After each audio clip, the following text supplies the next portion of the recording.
বছরের ফ্যাসিস্ট বিদায় করতে আমাদের 36 দিন লাগছে। মাহফুজ ভাই, আপনার মতো নাটক করিয়েন না, আপনারই বিদায় করতে আমাদের 36 মিনিটও লাগবে না।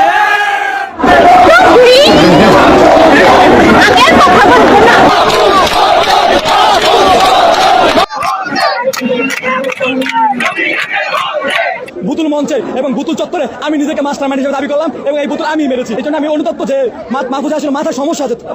এরকম একটা মন্ত্রীকে মানুষ বুতুল মারলো, এই জন্য আমি তীব্র নিন্দা ও প্রতিবাদ জানাই। এরকম মানসিক সমস্যাগ্রস্ত মন্ত্রীকে বুতুল মারা ঠিক হয়নি, ওকে জুতা মারা দরকার ছিল। মাহফুজ সাহেবরা আমাদের সাথে যে ব্যবহার করছে, আমার শিক্ষকের সাথে যে ব্যবহার করছে, তার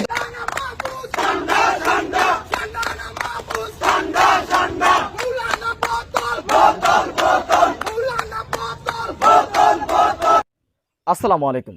মাহফুজ আলমের উপর বোতল নিক্ষেপ করার ঘটনায় জগন্নাথ বিশ্ববিদ্যালয়ের ছাত্র ইশতিয়াককে গ্রেফতারের জন্য খুঁজে বেড়াচ্ছেন পুলিশ। যদি ইশতিয়াককে গ্রেফতার করা হয় তাহলে মাহফুজ আলমের পদত্যাগের আন্দোলন আরও ত্বরান্বিত হবে। এটি মন্তব্য করেছেন রাশেদ খান। গণ অধিকার পরিষদের সাধারণ সম্পাদক রাশেদ খান তিনি বলেছেন যে মাহফুজ আলমকে বোতল নিক্ষেপ করা সেই ব্যক্তিকে যদি গ্রেফতার করা হয়, সেই ছাত্রকে যদি গ্রেফতার করা হয়, তাহলে মাহফুজ আলমের পদত্যাগ নিশ্চিত হবে।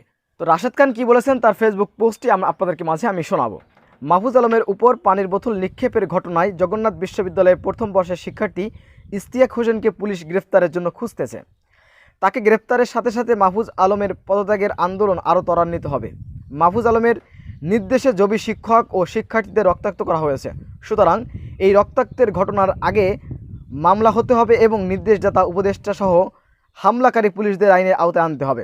এরপর হামলার কারণে বোতল নিক্ষেপ করে প্রতিক্রিয়া ব্যক্ত করা। তবে আমি মনে করি শিক্ষক, সহপাঠী, তার শিক্ষার্থী বোন ও বড় ভাইদের শরীর থেকে যে রক্ত ঝরিয়েছে দেখে এবং নিজের আহত হওয়ার কারণেও এই প্রতিক্রিয়া দেখিয়েছে। তাকে গ্রেপ্তার করা হলে জুলুম করা হবে। হাসিনার মতন বেশি বেশি প্রতিক্রিয়া দেখাতে আসলে অবস্থা হাসিনার মতন হতে পারে। এটি কে বলেছেন? রাশেদ খান, গণ অধিকার পরিষদের নেতা। সুপ্রিয় দর্শক, আপনারা দেখতে পাচ্ছেন যে মাহফুজ আলম বেশি বেশি করতেছে। এই কারণে বলছি, যখন বোতল কাণ্ড ঘটলো, অর্থাৎ মাহফুজ আলমের গায়ে বোতল ছুঁড়ে মারলো, তিনি তদন্ত ছাড়াই তিনি ইসলামী ছাত্র শিবিরের দিকে ডাইরেক্ট ছুঁড়ে দিলেন এবং তার আপনারা দেখতে পেয়েছেন জুলকারনাইন সায়ের খান, আল জাজিরা সাংবাদিক, তিনি একটি ভিডিও তিনি পাবলিক করেছেন, যেখানে মাহফুজ আলম সরাসরি বলতেছে তার শিক্ষকদেরকে এবং প্রশাসনকে যে এর সাথে শিবির যুক্ত রয়েছে, শিবির এই কাজটি করেছে, অতএব শিবিরের সংশ্লিষ্টতা খুঁজে বের করুন। এটি হচ্ছে একজন মন্ত্রীর বক্তব্য। এর ভিতরে আর আওয়ামী লীগের মন্ত্রীর ভিতরে কোনো পার্থক্য আমি দেখি না। একটি বিষয় যাচাই বাছাই ছাড়াই কি করে ইসলামী ছাত্র শিবিরের বিরুদ্ধে সে কথা বলতে পারে, কি করে শিবিরকে ব্লেম করতে পারে? ইতিমধ্যে প্রমাণিত হয়ে গেছে সেই ছাত্রটি, যে ছাত্র বোতল নিক্ষেপ করেছে, সে কোনো রাজনীতির সাথে যুক্তই না। তাহলে তিনি যে শিবিরের নাম বললেন, এখন তার বিচার কি হবে? এরপর শুধু এটি ক্ষান্ত নয়, ইসলামী ছাত্র শিবির জামাত ইসলামকে নিয়ে তিনি আওয়ামী লীগকে নিষিদ্ধ করার 3 ঘন্টা পর তিনি জামাত ইসলামকে নিয়ে উস্কানিমূলক বক্তব্য দিয়েছেন, পোস্ট করেছেন, আপনারা দেখতে পেয়েছেন, যেখানে জামাত ইসলামীকে বলেছেন ক্ষমা চাইতে হবে, না হলে বাংলাদেশে রাজনীতি করতে পারবে না। এই বিপ্লবী সরকারের একজন উপদেষ্টা, আবার তিনি নাকি মাস্টার মাইন্ড। আমি মনে করি তিনি আওয়ামী লীগকে প্রতিষ্ঠা করার জন্য মাস্টার মাইন্ড হিসেবে কাজ করছেন। তো এই উপদেষ্টা মাহফুজ আলমের কাণ্ডজ্ঞানহীন বক্তব্যের কারণে আজ বাংলাদেশে বিভাজন তৈরি হয়েছে, বাংলাদেশের ঐক্য বিনষ্ট হয়েছে। অতএব এই মাহফুজ আলমকে অতি দ্রুত পদত্যাগ করতে হবে। তিনি তার শপথ ভঙ্গ করেছেন। মাহফুজ আলম কি করে তিনি যাচাই বাছাই ছাড়া ইসলামী ছাত্র শিবিরের পরে দোষ দিলেন এবং তাদের সংশ্লিষ্টতা খুঁজে বের করার জন্য তিনি তিনি বলেছেন জগন্নাথ বিশ্ববিদ্যালয়ের শিক্ষকদেরকে তিনি নির্দেশ দিয়েছেন যে শিবির সব বের করে দিতে হবে। এটা কি মামুবাড়ির আবদার? যে বোতল নিক্ষেপ করেছে তাকে যদি গ্রেফতার করা হয়, আমরা রাশেদ খানের সাথে একমত। আমরা বলবো আগে উপদেষ্টা মাহফুজ আলমের বিচার হতে হবে। তিনি একজন দায়িত্বশীল জায়গা হয়ে তিনি নির্দেশ দিয়েছেন, তার কারণে রক্তাক্ত হয়েছে। আপনারা দেখতে পেয়েছেন রাশেদ খান দাবি করেছেন তার নির্দেশেই জগন্নাথ বিশ্ববিদ্যালয়ের শিক্ষক ছাত্রছাত্রীদেরকে রক্তাক্ত করেছে পুলিশ। অতএব সেই পুলিশ এবং এই উপদেষ্টা মাহফুজ আলমের বিচার হতে হবে আগে, এরপর গ্রেফতার করতে হবে ইশতিয়াককে, এর আগে নয়। তো শুধু তাই নয়, এই মাহফুজ আলমের বিরুদ্ধে গতকাল থেকেই যে আন্দোলন শুরু হয়েছে তার পদত্যাগের দাবিতে, তিনি যে ধরনের কাণ্ডজ্ঞানহীন বক্তব্য দিচ্ছেন, তার বক্তব্যের প্রতিক্রিয়া হিসেবে বাংলাদেশের মানুষ, বাংলাদেশের ছাত্র সমাজ তার পদত্যাগ দাবি করেছেন। সুপ্রিয় দর্শক, আপনাদেরকে কয়েকটি আন্দোলন দেখাবো। মারাত্মক লেভেলের আন্দোলন শুরু হয়েছে মাহফুজ আলমের বিরুদ্ধে। মাহফুজ আলম যদি তার বিষয় নিয়ে ক্ষমা না চান, এবং তিনি যদি সুস্থ ধারা রাজনীতিতে ফিরে না আসেন, আওয়ামী লীগের পলিসি বেছে নেন রাজনীতির জগতে, তাহলে তার পতন কিন্তু অনিবার্য এবং ভয়ঙ্কর হতে পারে। ইতিমধ্যে জগন্নাথ বিশ্ববিদ্যালয়ের এক শিক্ষার্থী তিনি হুঁশিয়ার দিয়েছেন যে আওয়ামী লীগকে তো পতন করতে 36 দিন লেগেছে, আপনার মতন মাহফুজ আলমকে পদত্যাগ করার জন্য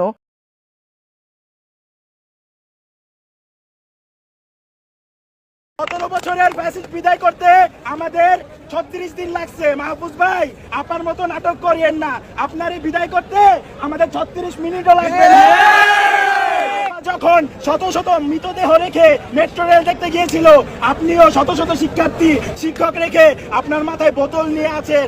ভাই, নাটক করিয়েন না, আওয়ামী লীগের নাটকও আমরা বুঝছি, আপনার নাটকও বুঝতেছি। ওই মাহফুজ না সান্ডা, সান্ডা সান্ডা, আপোষ না বোতল, বোতল বোতল, বোমা না বোতল। মনে হয় এটা কিন্তু ছাত্রলীগের একটা ছেলে হামলা করতে কিন্তু ও করে নাই। হামলা কিন্তু আমি করছি, আমি কিন্তু মাস্টারম্যান, কারণ আমি ওই সময় বাসায় ছিলাম।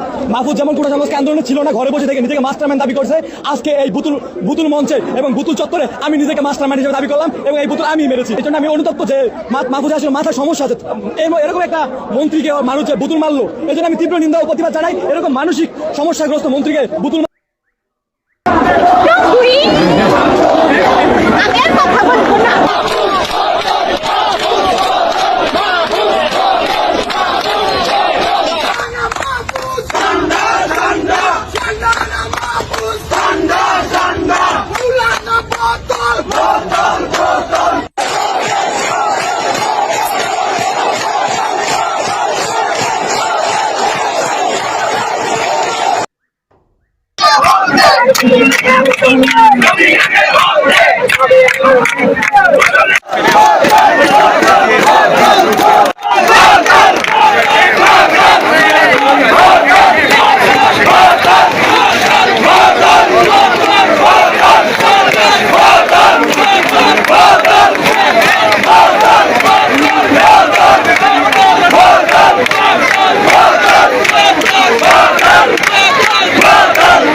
মাহবুব সাহেবরা আমাদের সাথে যে ব্যবহার করছে, আমার শিক্ষকের সাথে যেই ব্যবহার করছে, তার দ্বারা এটা আমরা কাম্য না। কারণ সে আমাদের মাধ্যমে গঠিত হওয়া সরকারের একজন প্রতিনিধি, আমাদের ছাত্র প্রতিনিধি। ওই রাক্ষোভ থেকে হয়তো একটা বোতল নিক্ষেপ করছে, এই জন্য ওকে যদি গ্রেপ্তার করা হয়, এর আমরা যথাযথ উপযুক্ত আমরা ব্যবস্থা নেব। তো আমরা এখানে আমাদের ন্যায্য অধিকার আদায় করতে আসছি।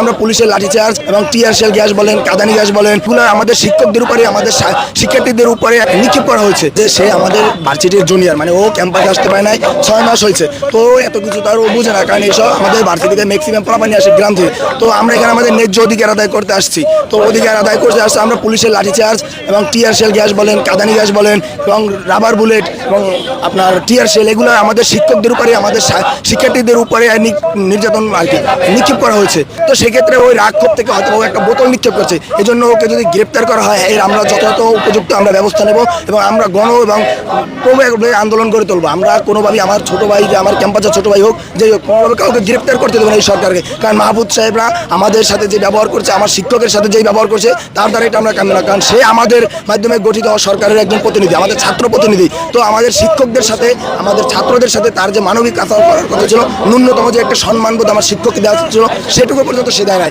কিন্তু তার উপর যখন একটা বোতল পড়া হয়, তার প্রেক্ষিতে যদি আমার ছোট ভাইকে কোনোভাবে গ্রেপ্তার করার কোনো পদক্ষেপ যে পুলিশ নিচে আমরা শুনছি, এটার যদি কোনো বাড়তি তারা কিছু করার চেষ্টা করে, অবশ্যই আমরা এটার প্রতিবাদ করবো এবং তীব্রভাবে প্রতিবাদ করবো। আমাদের যে ছোট ভাই, সে হচ্ছে ইউনিভার্সিটির একজন জুনিয়র, সে অনাকাঙ্ক্ষিতভাবে না বুঝেই ও ক্যাম্পাসে কেবল নতুন আছে, না বুঝে হয়তো বোতলটা নিক্ষেপ করছে। কিন্তু এতেই আসলে তাকে যদি গ্রেপ্তার করানো হয়, নোটিশ দেওয়ানো হয়, আমরা তার পক্ষে 18,000 জবিয়ান আছি, আমরা কোনোভাবেই তাকে গ্রেপ্তার করতে দেবো না। কেননা যে মাহফুজ, যে গুন্ডা বাহিনী, পেটুয়া বাহিনীরা ফেসিস্ট কায়দায় আমাদের টিচার, মেয়ে শিক্ষার্থী এবং আমাদের জগন্নাথের আরও শিক্ষার্থী কর্মচারী সহ প্রায় শতাধিকেরও বেশি শিক্ষক শিক্ষার্থী আহত হয়েছে এবং তারা এখনও চিকিৎসাধীন। তাদের বিষয়ে যদি তাদের এতটুকু মানে মান ক্ষুণ্ণ না হয়, অথচ একটা বোতল মাথায় লাগার বিষয়ে যদি তাদের এতটা মান ক্ষুণ্ণ হয়, তাহলে আমরা এই বৈষম্য আমরা মানি না। তো আমরা আমাদের ওই ছোটো ভাইয়ের পক্ষে আমরা সব জবিয়ান আছি। যদি তাকে গ্রেপ্তার করানো হয়, আমরা পুরো ঢাকার রাজপথ অচল করে দেবো আমরা জবিয়ানরা। যে বোতল নিক্ষেপ করেছে সে ইকোনমিক্স ডিপার্টমেন্টের 19 ব্যাচের আমাদের ছোট ভাই। সে ভুলবশত এই কাজটি করে ফেলছে, কিন্তু সে বোতল নিক্ষেপ করেছে, সে তো আমাদেরই সাথী। সেই জন্য তার বিরুদ্ধে যদি প্রশাসন কোনো অ্যাকশন নিতে চায়, তার প্রশাসনের বিরুদ্ধে বা পুলিশ বাহিনীর বিরুদ্ধে আমরা কঠোর পদক্ষেপ গ্রহণ করব।